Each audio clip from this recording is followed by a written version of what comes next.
Hey there, welcome back to SureFire Live. I feel like it's sure tired live for me. I have had a pinched nerve in my neck, and I don't know if you've ever had that, but I'd never had it before. And the last 3 days, I haven't been able to sleep. I've been going to the chiropractor. I've been doing all the things to try to relieve the pain. It's getting a little bit better, but it is definitely not feeling good right now. So bear with me if I seem a little sleepy. I've got some coffee and I'm ready to settle in for the night. And it should be the last week of the Facebook jail time. I think I'm back out on the 26th. So anyway, we'll be doing it on the on Facebook as well. But thank you for joining me tonight. There's been a bit of a topic, that there's. I put out a poll on Facebook this week on a couple different groups, and it said, what is your policy on installing products that you didn't sell? And there's a lot of different ideas on what you should and shouldn't do. And I've got a class tomorrow for HPBA, their online conference. They asked me to talk about this. And so I'm going to do that. And if you're on the HPBA thing, you can go over this with me and get CEUs for it.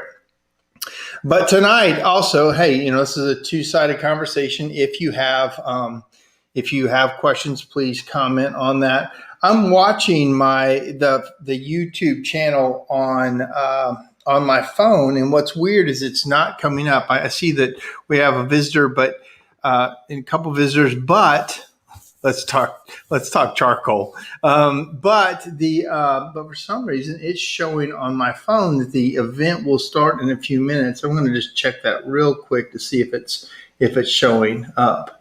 And yes, it is. Okay. So anyway, welcome, Cody, and appreciate you joining me. We will. I'm just going to talk about, and I'm going to actually show my class to kind of go over it and see. I want to make sure it's showing up well. That's why I was watching this live on my phone as well to see how it looks. But so we have all been burned a million times on installing other people's stuff. And we just got burned on it last week. We went out to a customer's house. The guy said, hey, come give me a bid. I've got all the parts. I've got everything. I just need an installation cost. And the stove was a Napoleon, and it was a good stove. He had, I can't remember, the superior pipe. Everything was right. I mean, what he was going to get was right. We went out, and he said he would have all the parts. So we go out, and we look at it, and it looks like a pretty easy install. It's one of those barn dominiums, really wide open. And so we bid it for basically a day's labor.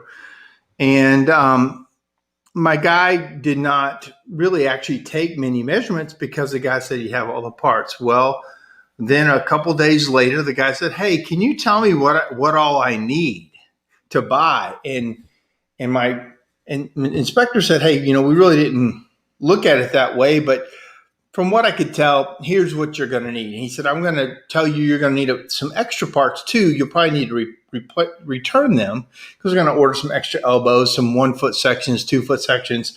Make sure we have all the stuff we need, and you're going to have extra because that's how we would do it if we were going to do it, come out with plenty of extra parts. So we go, so he gives them this list, and clearly on the email, hey, these are extra parts. We get out there, the builder that set the unit in place, put it on a combustible, did the framing wrong, which happens all the time. We didn't have anything in our writing for that was a problem. So we went out and wasted a half a day there. And then we come out, and there was never a place to put the cold air, the fresh air returns. That had to be run through a hard area. That was missed actually by us. And then then all the extra parts the guy bought, the company that he bought them from would not return them.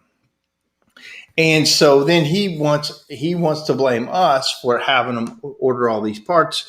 And so then now we've got this thing going on. And I bet if you're listening, you've had these similar situations happen when customers buy their own stuff or supply it all.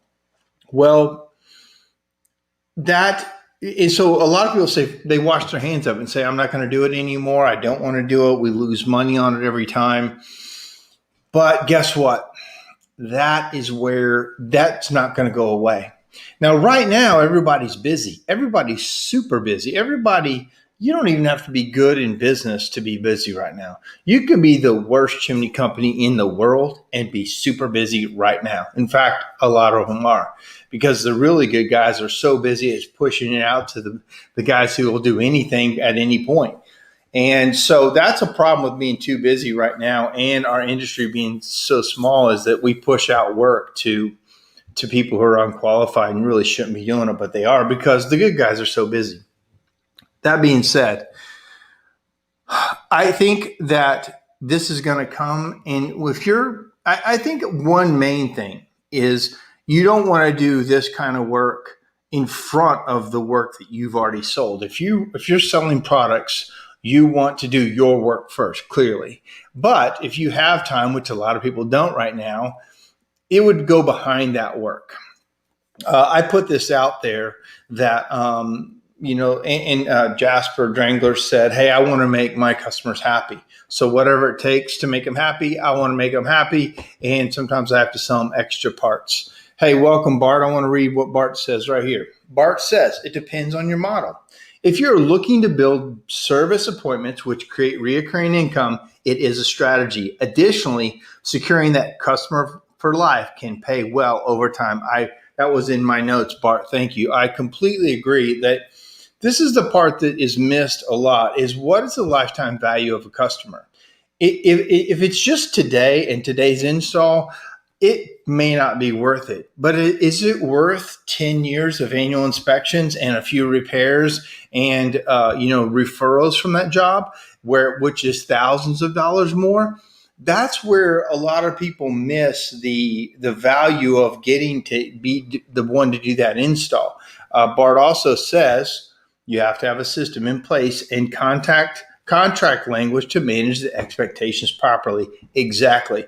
And that's what I want to talk about tonight, is that if you decide to do this, what is the language? What's the language you should have? And so that being said, I might be working around and fidgeting around a lot because my neck is talking to me. So bear with me, because I am just struggling to hold my head up right now. So let's talk about that.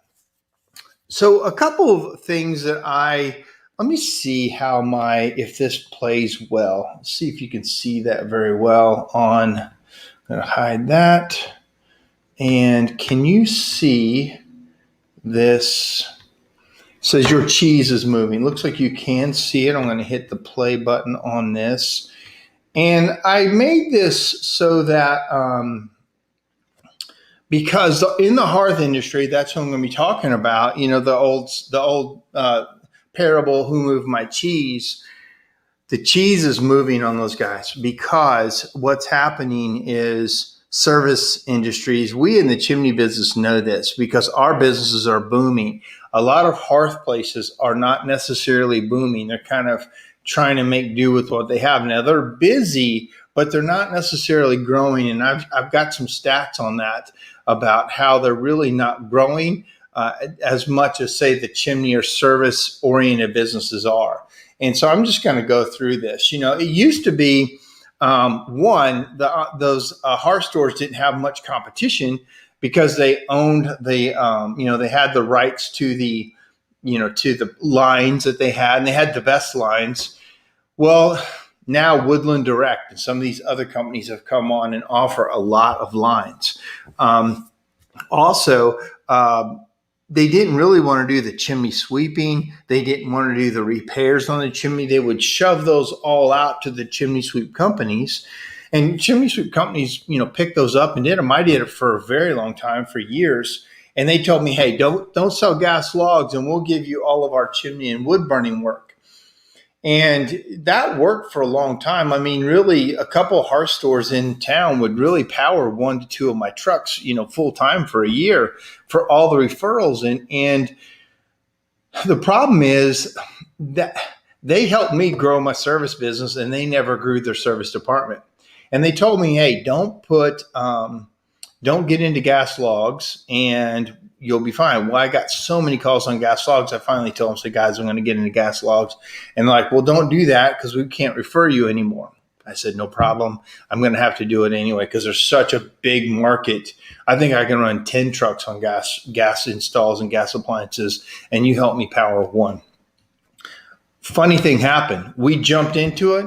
They immediately started giving us all their work they didn't want, because they made this rule that I think was stupid. They said, we're not going to service any gas logs or gas appliances that we didn't install. Even if they carried it and somebody else installed it, they wouldn't fix it. They only fix what they put in. And I'm telling you, it made me run 3 trucks right off the bat. When they told me not to do it and I did it, and then they gave me all that overflow work, it helped me grow that business. And I told them, I said, hey guys, you should be running 5 and 8 trucks out of this hearth store.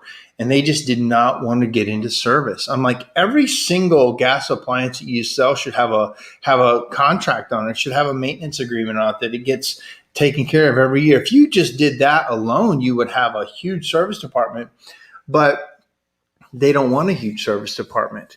The problem is with retail, and I'll talk about a quote here in a minute, that's a death with the way the internet is making the middleman go away. The middleman is getting squeezed, but us in the service industry have a huge opportunity because of what's coming to us and what we're able to do. So let me go back to my screen here to make sure I can see. Why can't I see me? Here we are. So I'm going to remove this real quick. I want to make sure I don't have any other questions. So that is what it used to be. To me, that is what where the cheese was. And I remember we chimney sweeps were I don't know, maybe it was just me feeling this way, but I felt the hearth industry kind of looked down on us. And if anybody is out there listening that knows what I'm talking about, we were I remember going to HPBA before, and some of the hearth retailers were like, oh no, we don't sweep chimneys. No, we don't. We refer that out. We're the retailers.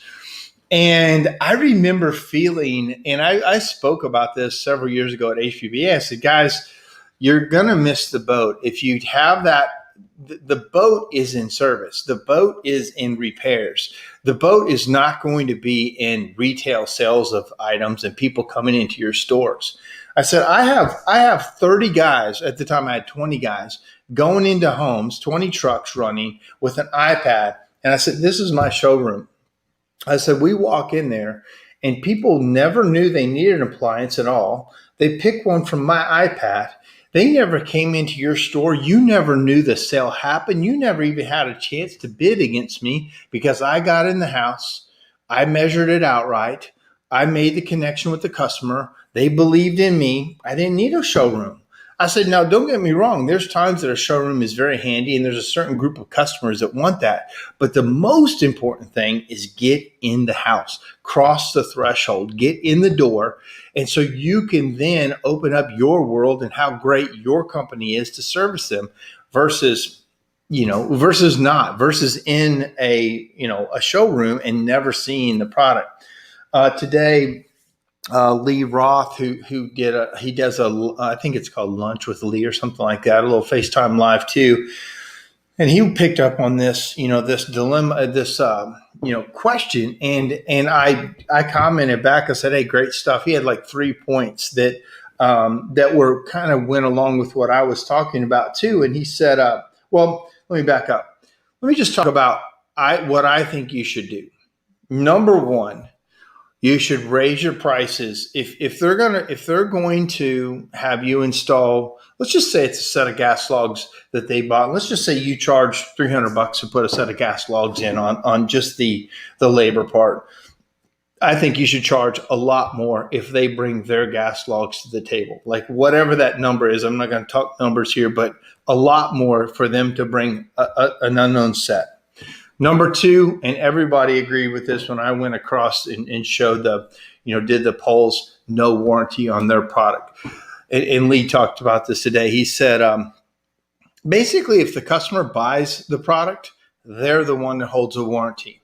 If you buy it from us, we're the one that holds a warranty. So the customer can definitely save money by buying online. A lot of times, I've looked online and a lot of times the customer can buy stuff as cheap as I can buy it. But there's a lot of hidden costs and a lot of hidden issues with that.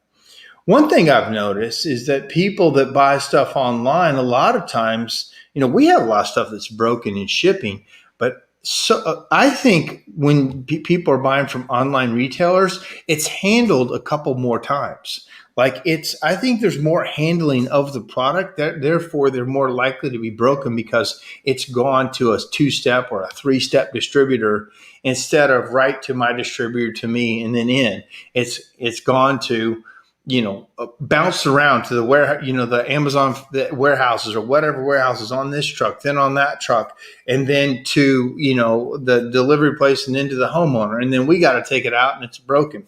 So I think you've got to understand that buying online can be cheaper, but it's also really likely they're going to have to send part of it back.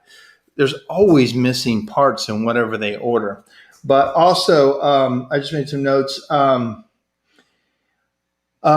Also, if they want you to make the parts list, I don't know if you've ever had people come out and say, hey, I'm going to buy it from this buying group or this or that area, and I'd like you to make a parts list. Now you're on the hook for it. And I think you need to consider you should charge for that. You should charge for, a lot of times when we're being asked to do it, it's new construction. So there's no real, it's hard to do an inspection fee or a level 2 or whatever. A lot of times it's new construction. I mean, more than probably 85% of the time, there's not a chimney there to inspect. So we've got to come out and we'd have to charge a consultation fee if they're going to do that. And then there has to be things in your language that says, if all parts are not present or broken, there is a trip charge or a day rate or whatever that they understand that they're getting into. When I put this poll out, Tim Smith had written down that, a lot of times their parts are broken and missing, but a lot of times my parts are broken and missing, even when they order it from me too. So he said, I don't know if that really, outweighs itself. So let me go back to my screen here and go to. I'm going to go. So this was interesting. Tim Reed says, in today's market, being able to install products is the single biggest advantage you have to set your business apart from online only vendors. Now, he's really talking to hearth companies here. A company who installs is the expert, period. If you are not able to offer installation, it is going to be difficult to stay relevant in the coming years. You'll need to have the lowest price and everything in stock at all times, a combination that makes it difficult to stay in business. I thought that was really interesting that what Tim said about that, because there's a decent amount of hearth stores that actually don't do installs. And I'm going to show you a graph here in a minute. But there's a big group. When I read the hearth, it's no longer in publication. I think last year in publication was 2018, but the hearth and home statistics were almost 50% of what hearth stores sold, they didn't install. Like they sold it to other people, or they don't do their own installs and definitely don't do their own servicing. They hand all that off. And to me, that's handing off a gold mine of what could be. So I want to show you a couple other things. This was interesting. These are actually snapshots from the magazine that I took. One, do you offer service contracts? And in this, only 27% of hearth dealers offer service contracts to their customers. 27%. I mean, 20. That's unbelievable that they. Nope, my thing moved. Hold on. Okay. Only 27% offer contracts. Like, that is just money left on the table. You installed a Cadillac, great appliance, yet you don't even have annual service on it, which is hundreds of dollars per year to make sure that thing stays in good condition. So, huge opportunity there. Next, years in retail. And this was interesting to me because so many of the industry was getting older. A lot of times when you get older, you don't want to change a lot. You don't want to do something different. So better than 52% of hearth retailers have been in business over 29, say 30 years.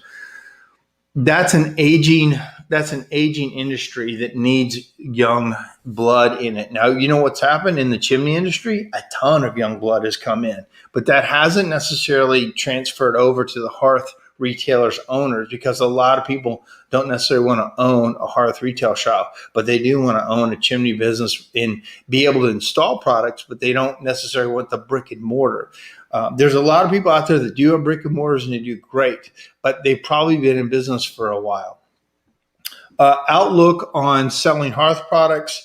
So here, this was interesting. Now, this was a few years ago when this was taken, but only 15% really expected a large increase in selling more appliances and more product.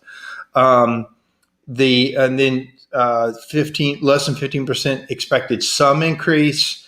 Then it was 11% expected. 11% expected to sell less than they did the year before. 33% expected to sell about the same. So in the hearth industry at the time of this study, they really didn't have a good outlook on if they could grow or not. But guess what is growing? Service. Everybody in service could have 5 more trucks right now. I mean, everybody. If you could manage it, everybody could handle more trucks, especially in busy season. Almost everybody could double or triple if they could handle it. And I'm going to show you some other stuff that's interesting. This was interesting to me. That was backlogs, which is days of, to me, it's lost opportunity. The further backed up you are, the more opportunities you're losing, especially in today's market with our prices going up all the time. And if you're booked out for a month or 2 months, well, your prices have gone up, but you've had to keep the same contract in place. And so therefore you made less money. So I just want to show you something. In 2010, let's just go September. In 2010, the average wait was 15 days. And then this was in September. And then in 2015, it ended up being 18 days.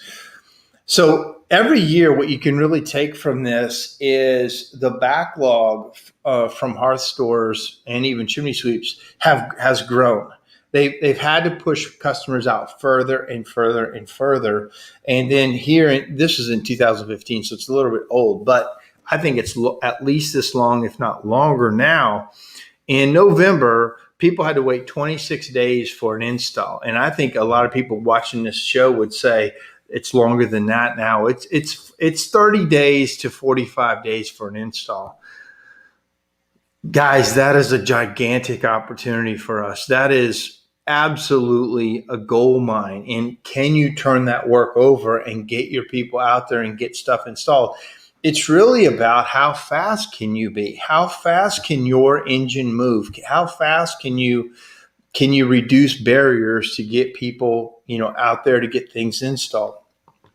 So, and then in a minute, I'm going to check back. Right now, I cannot see the screen if anybody's asking questions, but please ask questions or comments. This is a one-sided conversation, but I want to hear what you're saying. I've got to put this class on tomorrow, and I want to take in all accounts. I don't want to think Mark's got all the answers, because I've got my own answers that work for me, but also I'm very cognizant that there's a lot of different ideas that work for different companies. So this was from the hearth industry. This was from Tim Reed. He did this small case study. He said, All right, do you install the product that you don't sell? So only 14% of the hearth industry actually did. They said, absolutely, I want to do anything to make money. And then, yes, but we try not to. So that's 28%. No way. People with 39%. Then I don't offer installers. I'm not a retailer. But basically, when you look at the top three things, add number 1 and 2 together, that's 42%. Add no way together, or what no way is 39%. About half the industry says we will, half the industry says we won't. Next, here was my question out to the industry. I said, hey, and I basically used his same questions. If you look at it, no, we don't want the headache was 38 votes. And then yes, we would. And yes, but we do, but we'd rather not was 24, 25 votes. So that was a little more to the no, that we don't do it. On Chimney World, it was closer. 33 said, no, we don't want to do it. And then basically 31 said, yes, we will do it. And then we'll add 4 more to it, says we would rather not, but we will.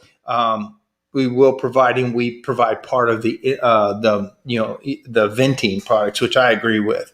So that was actually 35 to 33. So in this case, on the Chimney World side, we said more people said they would than not.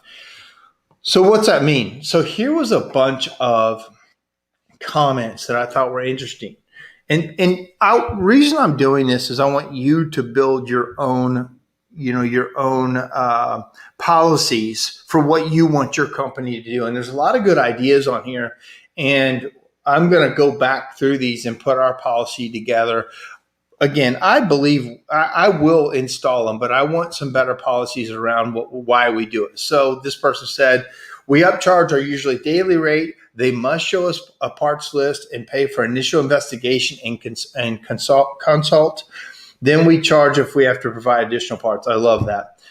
We install anything as long as we are making money. If they don't order the right parts, we charge a fee. We double all rates and charge our service fee for any warranty issues. Most of the time the answer is no, but it's a case-by-case basis. This one person said yes, but we usually regret it. The only time we do it is if they provide us a receipt so we know they got it from somewhere reputable. We have to perform a level 2 before anything if needed.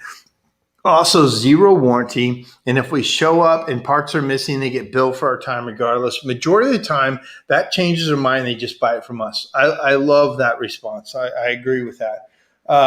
One of the guys says, for masonry fireplaces we install, they're great. Another person says, nope, we pass. Only install stuff we sell. And so depends on the brands. We have access to most manufacturers. Someone wants to put in a box store stove.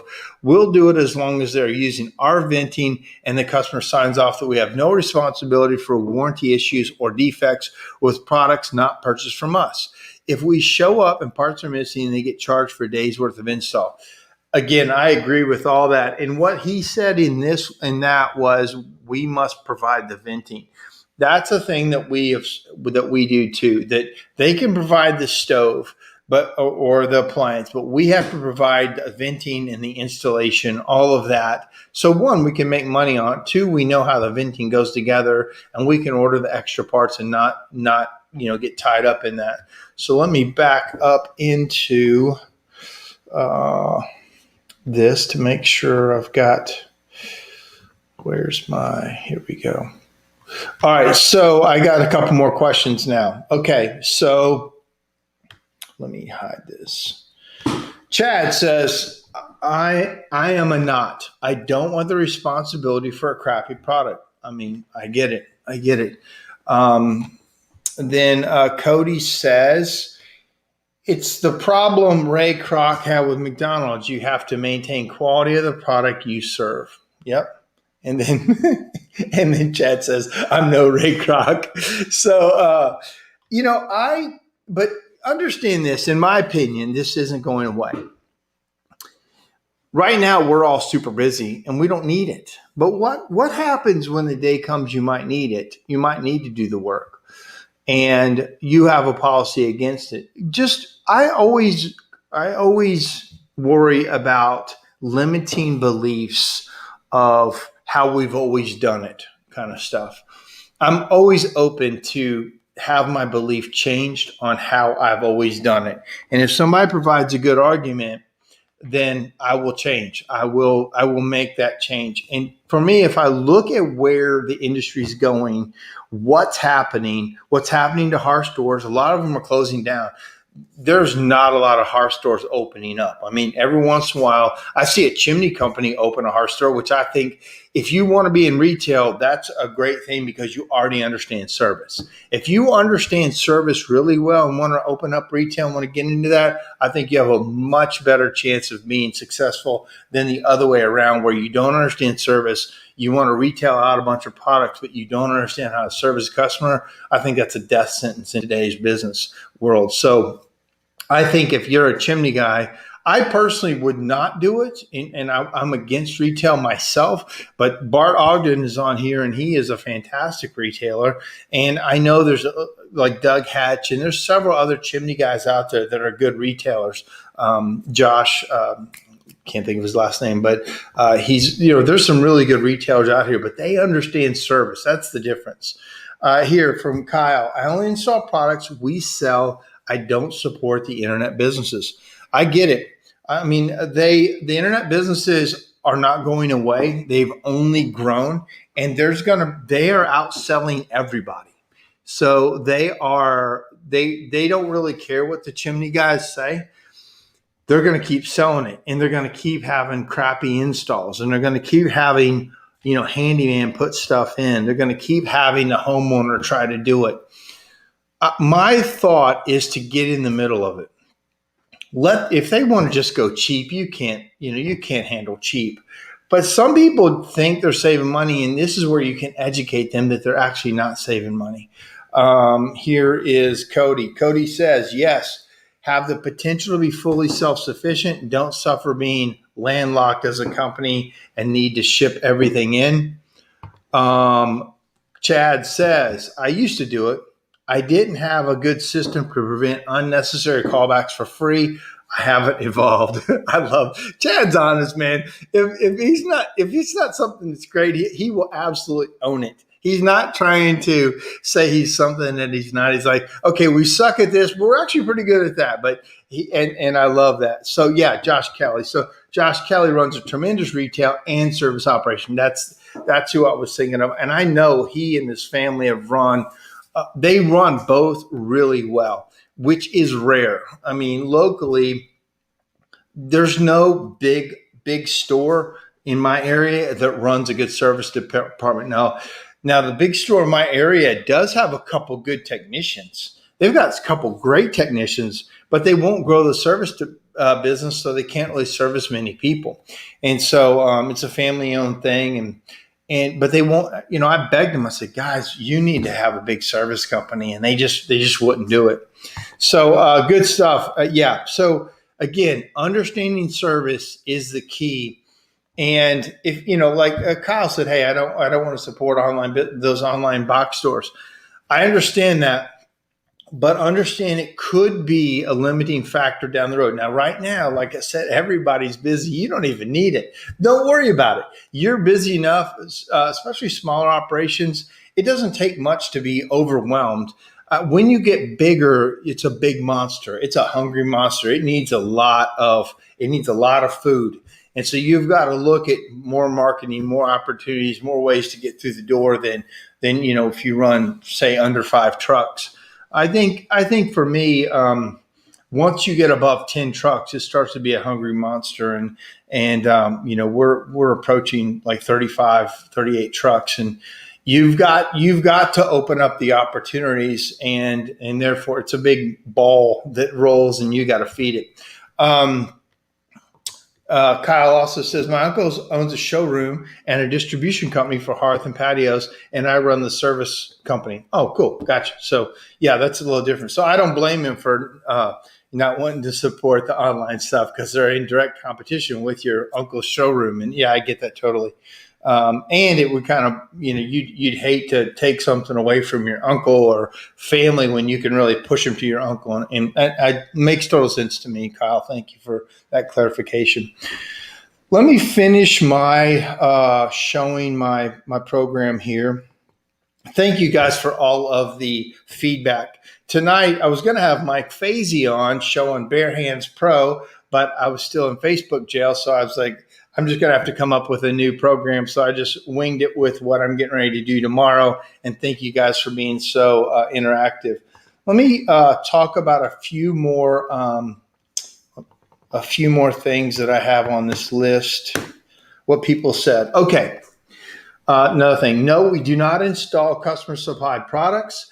I'll leave that for other companies. Too many times I tried to install customer supplied things and it was never right or was broken or it wasn't at all. So I gave up years ago. Somebody else says no, because if they don't have all the necessary parts, then I lose a day of work. I would rather sell my own unit, but not totally opposed to installing quality brand units. Another person says, I don't have a problem with it. Different warranty, different contract, same job. I've only had material issues a couple of times over the last 25 years or so.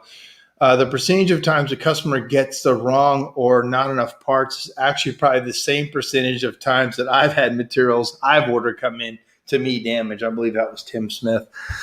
Company policy, we only install what we sell. If they want us to install it, they purchase it from us. If we don't sell it, they find someone else. And lastly, zero warranty and make them sign off on it. We will install things based on the manual that must be provided. But any issues on the product, we will not warranty it.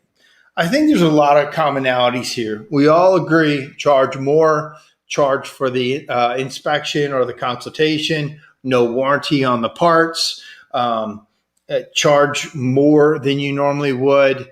I think those are some of the commonalities in here that everybody can kind of agree on. So let me go back to my regular screen. So remove that. All right. So Kyle, so that was me. So here's Cody says, no joke, our monster's about to grow 3 extra stomachs. I'm not sure what he means by that. You're probably your service business. And so again, we are in what I think is the best. We are sitting on a gold mine, guys. We are absolutely, it could not be better. And I talk about this a lot, but I can remember 10 years ago where we thought the chimney industry was going to die. I remember going to conventions and everybody there was pretty much gray haired and we were all tired of doing relines and sweeping chimneys and the industry has changed so much in the last 10 years and we have progressed so fast. And I think even on the chimney world side, in several other areas, we're really talking business now. We're talking business as much as we're talking technical. And we need both. We need both. But there for so many years, it was all technical. It was how do you pour a crown? What's the best brush to use? How do you, what's the best vacuum? What's the best camera? How do you schedule 5 appointments in a day? All technical stuff, all totally needed. Almost nobody talked about what was talking about. Hey, what are you guys doing for 401k? What about health insurance? How do you guys, how do you do on org charts? Like the conversations that have happened in the last couple of years is just totally exciting for what can happen in this industry. Cody says, in the case of gas logs, you should only install what you sell. It's a chain of custody issue. You don't want the responsibility for fixing something that the customer bought online. Yeah, man, gas logs we really try to not put those in. We charge a lot more for them. We do the same thing, no warranty. It could leak. It could not be a problem. You still got to pay us. And we really, really sell against gas logs. And but I think, back to what Lee was saying on his Facebook Live, is that if when you're talking to the customer, you're going to own the warranty. If you're good with owning the warranty and returning it, talking to customer service, talking to tech support, that's on you. And then you're going to have them and you're going to have us. You have multiple people to talk to. If you buy it from us, You got one place that holds a warranty, one place to call to get it fixed, and your overall experience. The other day I ordered something from Amazon. I ordered a drop down screen for my outside living area, 120-inch screen. Well, they shipped me an 84-inch screen, and it wouldn't even fit on these poles I have set up for it. I called them. I said, "Hey, I need a new one," and they said, "Just keep it. Like, you can just have it, and they're going to send me another one." There's nobody to help you on the other end. If you're buying gas logs from someone on the other end, nobody out there is going to help you. This is funny. So Ray is my CFO, and and Chad's working with him on gas log prices. And we have a saying for Ray. It's Ray don't play. In fact, Alan Rush bought him raydon'tplay.com because he's such a numbers guy and he's such a stickler on making money for the company. I've never seen anybody like this guy. He's relentless. I mean, I couldn't hang out with him like a lot because we're so different. I'm so one-sided and he's the other. But in a business, you need somebody that thinks like he does too. And I think Chad is seeing that. Kyle says, "Welcome to the second generation of sweeps." Yes, taking over the business and stepping up 401k health benefits. I went out of the truck and into a desk. Yeah, good for you, Kyle. You're seeing it as a business. In generation one chimney sweeps, for the most part, saw it as a job. It was a technical job. I want to be a chimney sweep. I like being a chimney sweep. I like talking to the customer. I like fixing stuff with my hands. Generation two still does like that, but they're also seeing that, hey, there's a time frame that I'm going to do that for a little bit, and then I'm going to step out of the truck and I'm going to run the business, and I'm going to build opportunities for other people. I'm going to service more customers. And that's generation two. And generation three definitely wants to see it as a business. Not everybody, but in general, the guys that are coming in now definitely that are trying to own a business definitely want to see it as a business. And the guys that come to work for you now want the benefits as well. They want, if they're going to work for you instead of work on their own, they need a bunch of things taken care of. And they need some of these things that make your work stickier, the 401ks, the health insurance, savings plans, vacation time, paid vacation and holiday pay, and, just some stuff, just some next level real business things that us chimney sweeps didn't necessarily need to provide for a long time. But now with the labor market as tight as it is, we do need to think along those lines. I was on a Zoom last week about hiring with a bunch of other types of companies, not chimney companies. And what's happening with them is, it's not happening in the chimney business, but what's happening with them is literally people are calling their people and offering them jobs and headhunting people that are already like working and following their employees around and like offering them jobs on, out there. Now, I know even on Chimney World, somebody blame me for picking up somebody's employee, but in that case, the employee had his resume out on Indeed. If you got an employee that puts a resume out on Indeed, nobody's stealing them. They're looking for something else. So, but in this case, in this Zoom I was on, literally people were like being stolen, contacted, phone calls. You're already working for this company. We'll offer you twice the money.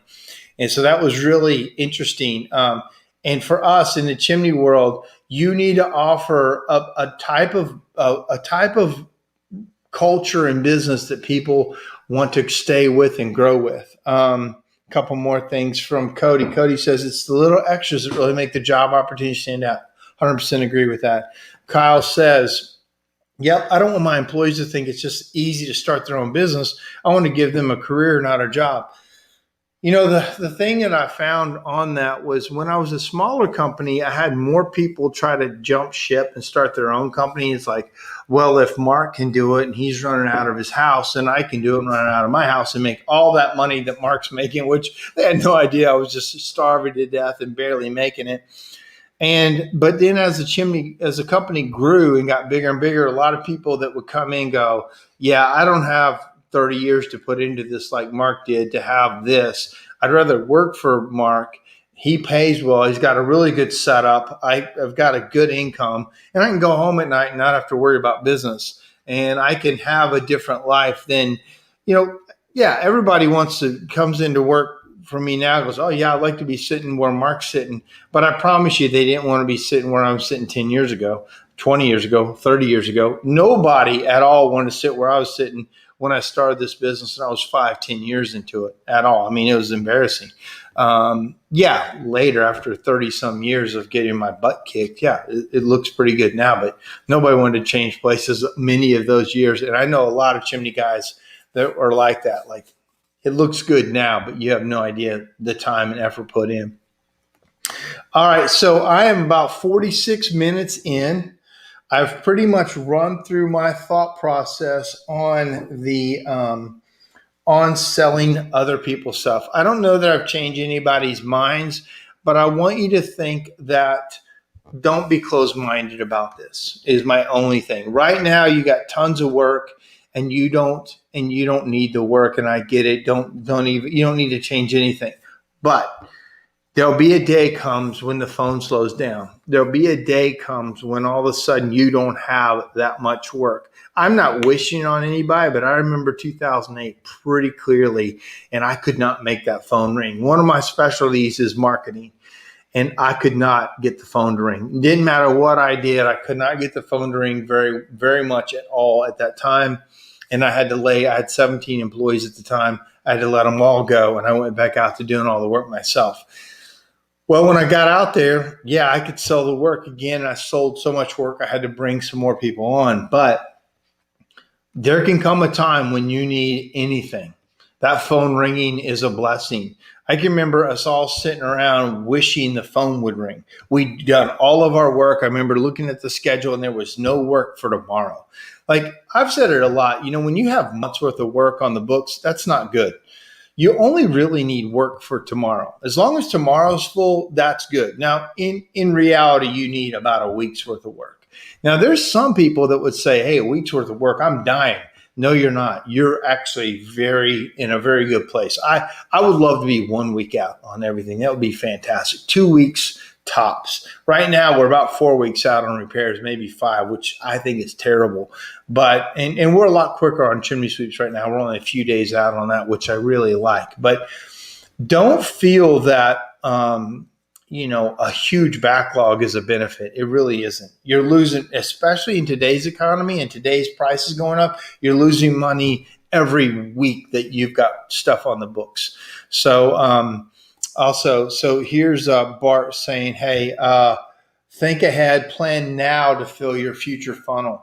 That's another point about installing other people's products that does help you fill that future funnel with forward work, maintenance contracts. That's something we don't do a lot of in the chimney industry is maintenance contracts. And I find it in the South kind of hard to do it on wood burning products, but I can tell you it's easy to do it on gas products. We probably have 200 people under contract on their gas logs that pay monthly for it. And that could be a whole nother show. But I think gas products, and again, that's the future. That's where things are going. So get your guys NFI certified. Get your guys understanding gas and gas installations and gas servicing, because that's where things are moving to, and be ready for it. Electric is another big thing. Believe it or not, electric needs annual servicing too. So if you install electric, look at the manufacturer's installation instructions, and it says annual servicing.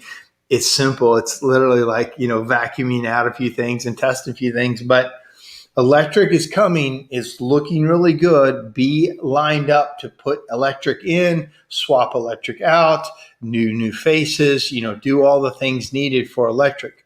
A couple more things here. Kyle says, don't get me wrong, I've installed plenty of customer supplied product right now, and right now we don't need to. Yep, I get it. 100% agree with that. Kyle said, that's why I'm out shopping for another truck. Yeah, I used, it was funny when I would shop for other trucks. I used to be addicted to white trucks on the side of the road that said for sale. Whenever I drive by one of those white trucks, it was like a little money maker to me.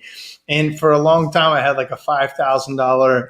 If it was a $5,000 truck, that was a moneymaker to me. I could just easily pay cash for it. It would quickly pay for itself. I could put a wrap on it or put some lettering on it. It looked good. It lasted me for a few years. We called them Bics because they were disposables. We'd buy a couple big vans and we would just keep cash flow up. And I'll tell you when that really paid off was in 2008 when the economy crashed and the work dried up. All of my trucks were still sitting out in the parking lot when the work came back. Nobody came and got my trucks. And there's some people in this industry, and some of them are pretty well known, that when they went down, they took their trucks with the banks, took the trucks and took all their stuff, and because they were leveraged too far out. So Kyle, if you're buying a truck, my favorite thing to tell you, dude, is buy it with cash. Try to, sometimes you have to have it and you don't have the cash and it's a capital expenditure that you need to buy, and I get it. But in general, don't finance your growth. In general, you want to cash flow your growth. That if anything rolls backwards with the economy, which a lot of things are pointing that it could, you're prepared for when the economy picks back up. Then Cody says, I'm running through my SureFire training, I promise. Kyle says, I'm trying to figure out a maintenance contract. Please help with that. That's my goal. I'll work on doing that in a future class with some maintenance contracts about how we do it. And Bart, maybe you could help me with that if you're listening. Cody says, hey, biannual inspection agreement, one after the burning season, one after the storm season, directly before the next burning season.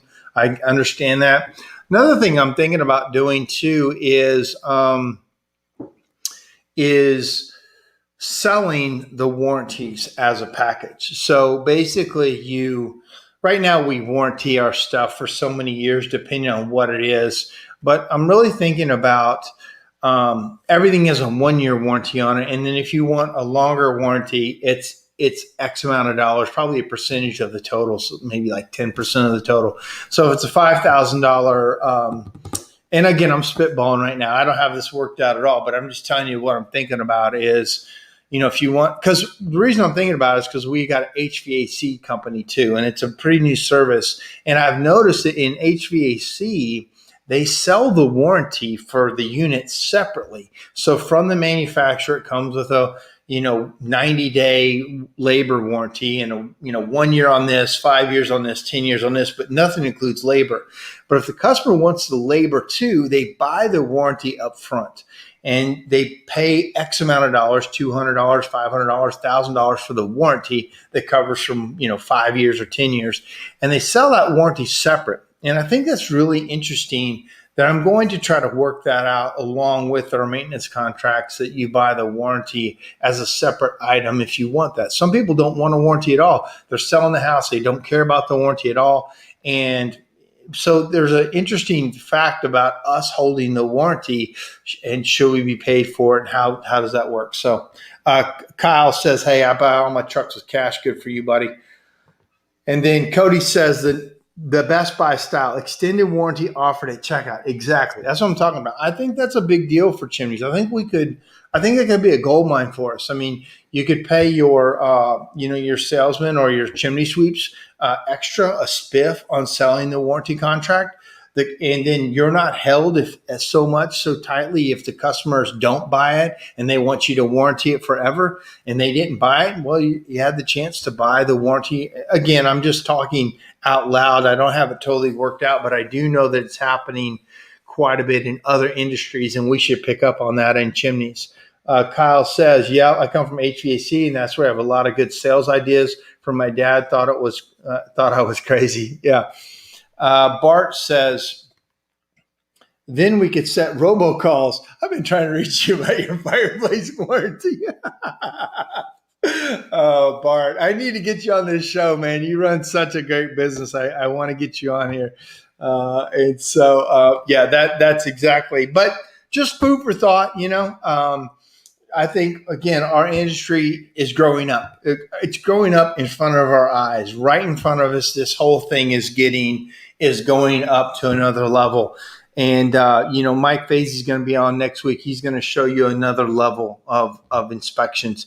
The guys from SnapLock have come on, showing you another level of product and innovation.